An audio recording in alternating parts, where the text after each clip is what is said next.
Hello বন্ধুরা, তোমরা কেমন আছো? আশা করছি তোমরা খুব ভালো আছো আর আমিও খুব ভালো আছি। তো আজকে তো শিবরাত্রি, সবাই জানো। আর অনেকেই হয়তো উপোস করেছো। তো কে কে উপোস করেছো অবশ্যই কমেন্টে বলো। তো ভাবলাম আজকের দিনটা একটু তোমাদের সঙ্গে শেয়ার করি। আর বিশেষত আমার ঠাকুর ঘরটা আজকে তোমাদের সঙ্গে শেয়ার করি। আর আমিও উপোস করেছি, মানে আমি ঘরে ঠাকুর আছে, আমার ঘরে ঠাকুরকে জল ঢেলে সে করবো। আর গঙ্গায় আর যাবো না, বুঝতে পারলে? তো তোমরা কে কে উপোস করেছো অবশ্যই আমাকে কমেন্টে বলো। আর চলো আমার শিব ঠাকুরকে তোমাদের একটু দেখাই। আমার প্রায় রেডি করা হয়ে গেছে। তো দেখো, এটা হচ্ছে আমার শিব ঠাকুর। প্রায় শিব ঠাকুরকে আমার চান করানো হয়ে গেছে। আর আমার কেমন লাগছে একটু অবশ্যই বলো। আর আজকে বাবার দিন, তাই বাবাকে সুন্দর করে সাজিয়েছি। কেমন লাগছে অবশ্যই বলো। আর আজকে বাবার দিন, বাবাকে কে না ভালোবাসে বলো। আর বাবার পাশে আছে মা, আর মা বাবাকে পাশাপাশি না রাখলে কখনোই ভালো লাগে না। তো মা বাবাকে পাশাপাশি রেখেছি। তো মা আছে, বাবা আছে, এখানে আমার বাবা লোকনাথ আছে। ভাবলাম আমার ঘরের মন্দিরটা একটু আমাদের সঙ্গে শেয়ার করি। আর এটা হচ্ছে আমার গোপুসোনা।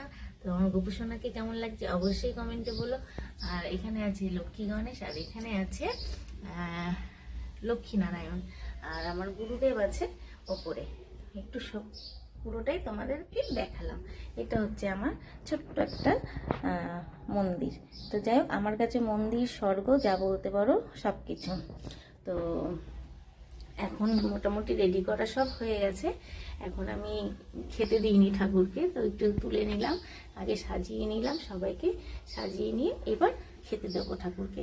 তো তোমরা ভিডিওটা দেখতে থাকো, আশা করি ভালো লাগবে। ঠাকুরের ভিডিও সবারই। তো বন্ধুরা, আমার পুজো দেওয়া কমপ্লিট হয়ে গেছে। আর দেখো, আমি তো এইখানটা বসে লাইভ করি, তা তোমাদের দেখালাম সিঁড়িতে বসে লাইভ করি। কেন জানো তোমরা, আমার ঘরে নেটে খুব প্রবলেম হয় আর বারবার ব্ল্যাক হয়ে যায়, তাই আমার এখানটা বসে লাইভ করতে হয়। মানে আমি ঠাকুর ঘরে বসে লাইভ করি। তো এটা আমার ঠাকুর ঘর, তা পুরোটাই তোমাদের দেখালাম। দেখো, ছোট্ট আমার ঠাকুর ঘর, আমার কাছে এটা আমার স্বর্গ। তো তোমাদের কেমন লাগলো অবশ্যই কমেন্টে বলো। আর তোমাদের যদি এরকম ব্লগ ভিডিও ভালো লাগে তো অবশ্যই আমি দেওয়ার চেষ্টা করব। আর শুধু তোমরা একটু পাশে থেকো। তো চলো আর একবার বাবাকে দেখাই। তো দেখো বাবাকে কি সুন্দর লাগছে। হর হর মহাদেব, সব্বার মঙ্গল করুক বাবা। আর সবাইকে একটু দেখিয়ে দিই, আমার বাবা মা, আমার গোপুসোনা, হ্যাঁ, সবাই ভালো থেকো, সুস্থ থেকো।